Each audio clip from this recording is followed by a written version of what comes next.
जब बिहार में पप्पू यादव निर्दल जीत सकते हैं, चंद्रशेखर रावण निर्दल जीत सकते हैं, तो स्वामी प्रसाद मौर्य जिसने जन जन का काम किया वो क्यों नहीं जीत सकता? ये विचार करने की भी आवश्यकता है। संविधान बचाओ भाजपा हटाओ नारा मेरा दिया हुआ, आरक्षण बचाओ भाजपा हटाओ का नारा मैंने दिया।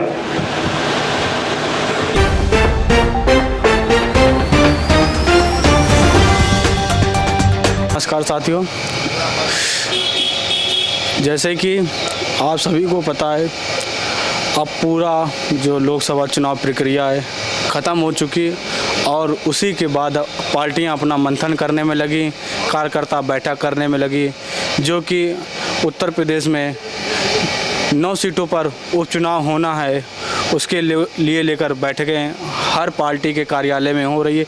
इसी रूप में आज उत्तर प्रदेश में एक 22 फरवरी 2024 को बनी पार्टी राष्ट्रीय सोशलिस्ट समाज पार्टी की भी कार्यकर्ता बैठक है। देख सकते हैं बैनर लगा है और इसी बीच अभी हम अंदर चलेंगे, देखते हैं कार्यकर्ताओं का क्या जोश है, क्या उमंग है उनमें। जितना मैं दुखी हूँ उतना भी प्रसन्न भी हूँ, क्योंकि इस हार में मेरी जीत दिखाई पड़ रही है।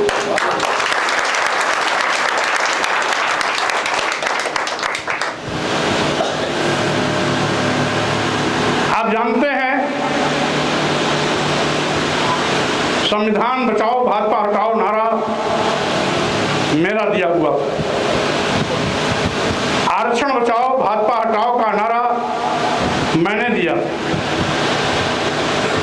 लोकतंत्र बचाओ भाजपा हटाओ का नारा भी मैंने दिया, देश बचाओ भाजपा हटाओ का नारा भी हमने दिया। पूरी की पूरी पृष्ठभूमि मेरे द्वारा ही तैयार की गई। स्वामी प्रसाद मौर्य भले हार गए हो, लेकिन स्वामी प्रसाद मौर्य का एजेंडा जीत गया है, इसलिए मुझे खुशी। जिस भाजपा को घमंड था और घमंड में बोला था, कहा था अब की बार 400 के पार, जिस भाजपा को घमंड था इस बार हम संविधान बदलेंगे,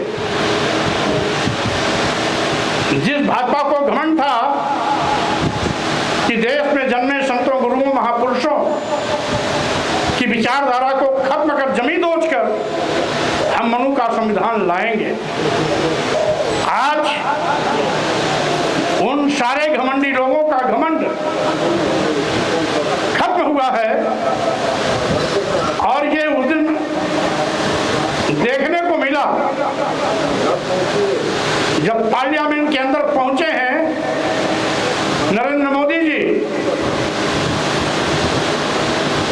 तो प्रायश्चित स्वरूप उस भारतीय संविधान को एक बार नहीं कई बार अपने माथे पर लगाया और उन्होंने जान लिया कि आज हमें बैसाखी का सहारा इसलिए लेना पड़ रहा है क्योंकि संविधान बचाओ के नाम पर लोगों ने हमें नकारा है।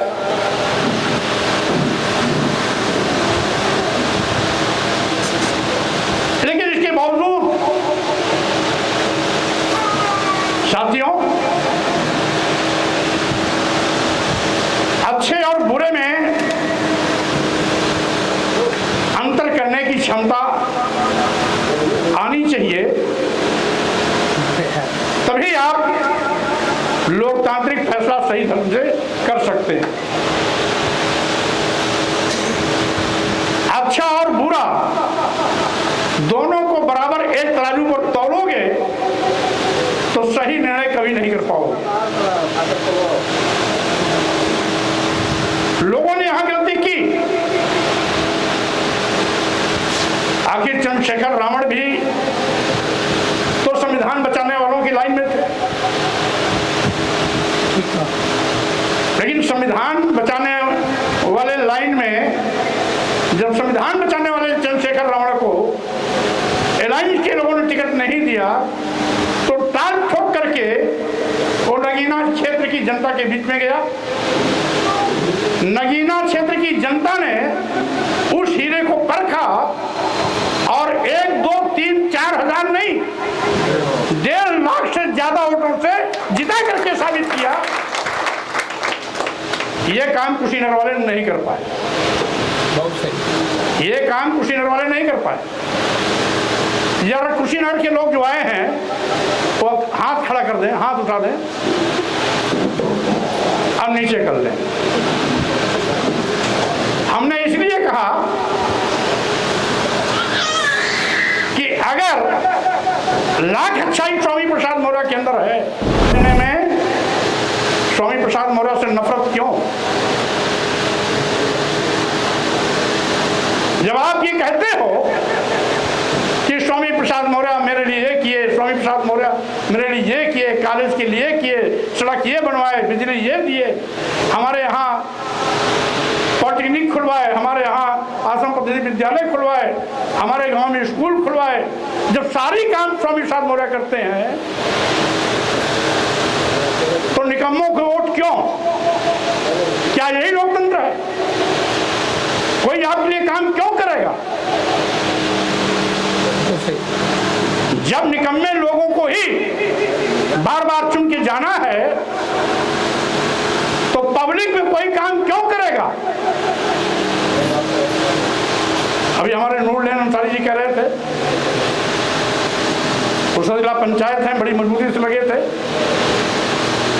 कि कार्यकर्ताओं के साथ भेदभाव किया जा रहा है। तो भेदभाव की परिस्थिति पैदा किसने की? कुशीनगर के लोगों ने पैदा की।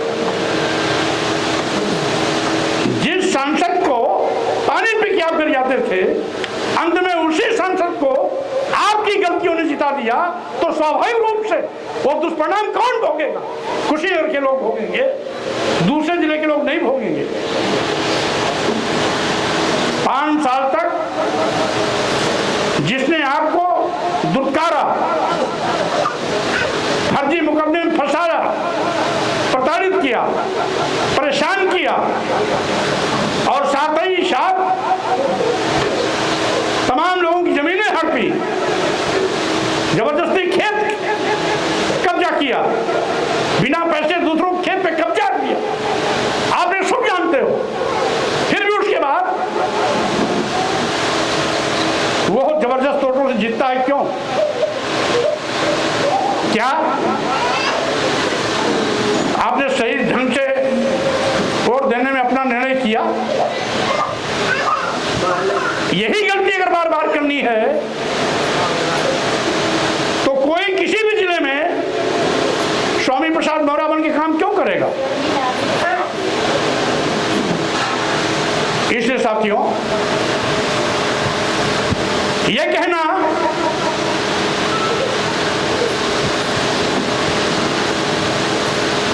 कि इंडिया अलायंस की हवा थी, हम कहा करें नहीं हवा थी। इंडिया अलायंस की हवा थी, फिर भी इंडिया अलायंस की हवा थी, फिर भी बिहार में पप्पू यादव निर्दल जीते। जब बिहार में पप्पू यादव निर्दल जीत सकते हैं, चंद्रशेखर रावण निर्दल जीत सकते हैं, तो स्वामी प्रसाद मौर्य जिसने जन जन का काम किया वो क्यों नहीं जीत सकता? यह विचार करने की भी आवश्यकता है। अगर आप इस प्रकार की गलती करोगे तो दूसरा आपके सुख दुख में क्यों सम्मिलित होगा? अपने आप में आप सवाल खड़ा कर देते हो। बहरहाल यहां तो वही आए हैं जिन लोगों ने मेहनत किया, फिर भी मेहनत का नतीजा नकारात्मक रहा, तो स्वाभाविक रूप से यह कहीं ना कहीं कार्य करने की शैली, लोगों को कन्विंस करने, मोटिवेट करने में हम असफल रहे, और यही कारण है कि असफलता गले लगी। जो ठीक से खड़ा होकर के एक शब्द बोल नहीं सकता, उसको आसमान से टपक जाते हैं और उसका बोरा भर जाता है। इत्तेफाक है कि वो जीते जीते रह गया। कौन? जो एक शब्द बोल नहीं सकता। और जीता कौन? जो 5 साल तक आपको लतियाया है और फिर अब 5 साल तक वो लतियाएगा। तो स्वाभाविक रूप से ये लोकतंत्र नहीं है, ये संविधान की मंशा नहीं है। आपको जो बाबा साहब डॉक्टर अम्बेडकर ने भारतीय संविधान के माध्यम से वोट देने का अधिकार दिया, वो इसलिए नहीं दिया, वो इसलिए दिया कि इस वोट के माध्यम से आप अपनी बिगड़ी बना सकते हो, निकम्मे जनप्रतिनिधियों को बाहर का रास्ता दिखा सकते हो, आप अपने गोल के लोगों को जिताकर प्रतिनिधि बनाकर अपना राजा पैदा कर सकते हो। बाबा साहब डॉक्टर अम्बेडकर ने कहा था ना भारतीय संविधान देने के बाद कि अभी तक राजा रानी के पेट से पैदा होता था, लेकिन अब भारतीय संविधान के माध्यम से जो आपको वोट का अधिकार मिला, अब इस अधिकार मिलने के बाद कोई भी राजा रानी के पेट से नहीं पैदा होगा, बल्कि जनता के वोट से पैदा होगा। वह अधिकार इसीलिए दिया गया था कि आप अपने मनपसंद सांसद बनाओ, विधायक बनाओ, प्रधान बनाओ, छोटा बड़ा जो भी जनप्रतिनिधि है उसको बनाओ। यानी गुलाम की हालत से आपको निजात दिलाने के लिए ही बाबा साहब डॉक्टर अम्बेडकर ने हमें वोट देने का अधिकार दिया था। यानी ये वोट का अधिकार जो आपके वोट की कीमत है, वही आपके जिले के सबसे बड़े पैसे वाले धन्ना सेठ के भी वोट की कीमत है, वही रानी के भी वोट का कीमत है, वही मेहतरानी के भी वोट का कीमत है, राजा के भी वोट की कीमत वही है। और राजा के यहाँ काम करने वाला बहुत बहुत शानदार है डॉक्टर साहब।